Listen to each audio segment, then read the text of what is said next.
उस रात हवेली के कुएं से किसी बच्ची के रोने की आवाज आ रही थी, लेकिन गांव वालों का कहना था उस कुएं में पिछले 20 साल से पानी ही नहीं है। उत्तर प्रदेश के एक छोटे से गांव नंदपुर में एक पुरानी हवेली थी। लोग कहते थे जो भी रात के बाद उस हवेली के पास गया वो कभी पहले जैसा लौटकर नहीं आया। हवेली के बीचों बीच एक पुराना काला कुआं था और हर अमावस्या की रात उस कुएं से पायल की आवाज आती थी। गांव वाले उस जगह को मनहूस हवेली कहते थे।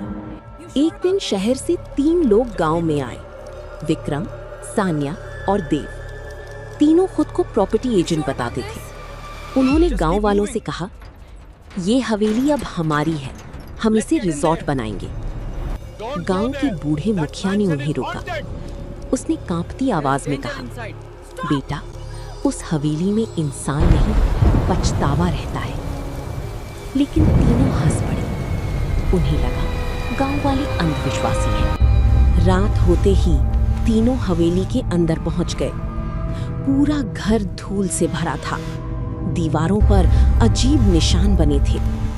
अचानक ऊपर की मंजिल से किसी बच्ची के दौड़ने की आवाज आई।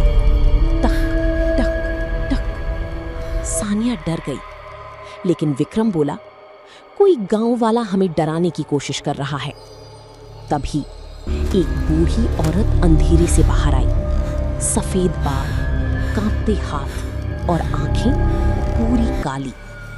उसने धीमी आवाज में कहा, तुम लोग खजाना लेने आए हो ना? तीनों चौंक गए। देव बोला, तुम्हें कैसे पता? बुढ़िया मुस्कुराई, खजाने के लिए ही आता है। उसने हवेली के पीछे वाले काले कुएं की तरफ इशारा किया। खजाना उसके नीचे छिपा है। तीनों लालच में आ गए। अगली रात वे रस्सी लेकर कुएं के अंदर उतरे। नीचे पहुंचते ही उन्हें एक लोहे का दरवाजा मिला। दरवाजे पर खून से लिखा था, जिसने खोला वो लौटकर नहीं जाएगा। दीव डर गया, लेकिन विक्रम ने दरवाजा तोड़ दिया। अंदर पूरा तहखाना था। बीच में एक पुराना संदूक रखा। तीनों की सांसें तेज हो गईं। विक्रम ने धीरे धीरे संदूक खोला, लेकिन अंदर सोना नहीं था, बल्कि एक छोटी बच्ची का कंकाल था। उसके हाथ में टूटी हुई पायल थी। अचानक पूरे तहखाने में बच्ची के रोने की आवाज गूंजने लगी। सानिया चीख पड़ी। तभी पीछे से वही बुढ़िया दिखाई दी, लेकिन इस बार उसके पैर जमीन पर नहीं थे। बुढ़िया बोली, ये मेरी बेटी राधा है। 20 साल पहले इस हवेली के मालिकों ने तांत्रिक के कहने पर खजाने के लिए मेरी बेटी को जिंदा कुएं में दफना दिया था। तीनों डर से कांपने लगे। बुढ़िया की आंखों से आंसू बहने लगे। जब मुझे सच पता चला, मैंने उसी रात हवेली में आग लगा दी। सब जलकर मर गई, लेकिन मेरी बेटी आज भी इस कुएं में अकेली है। अचानक तहखाने का दरवाजा अपने आप बंद हो गया और बच्ची की आवाज आने लगी, माँ, मुझे बाहर निकालो। सानिया रोने लगी।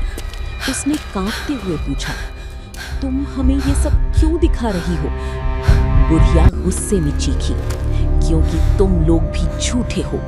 तुम प्रॉपर्टी एजेंट नहीं, खजाना चुराने वाले अपराधी हो।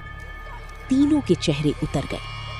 असल में उन्हें हवेली में छिपे खजाने की खबर इंटरनेट से मिली थी। वे चोरी करने आए थे।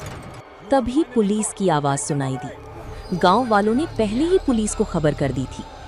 तीनों अपराधी पकड़ लिए गए, लेकिन जब पुलिस तहखाने में पहुंची, वहां न कोई बुढ़िया थी, न कोई दरवाजा, बस एक पुराना कंकाल और उसके पास रखी टूटी पायल। अगले दिन गांव वालों ने उस बच्ची का सम्मान से अंतिम संस्कार किया और उस मनहूस हवेली को बदलकर बनाया गया राधा कन्या आश्रम। लेकिन आज भी हर अमावस्या की रात उस पुराने सूखे कुएं से धीरे धीरे पायल की आवाज आती है, छन छन छन।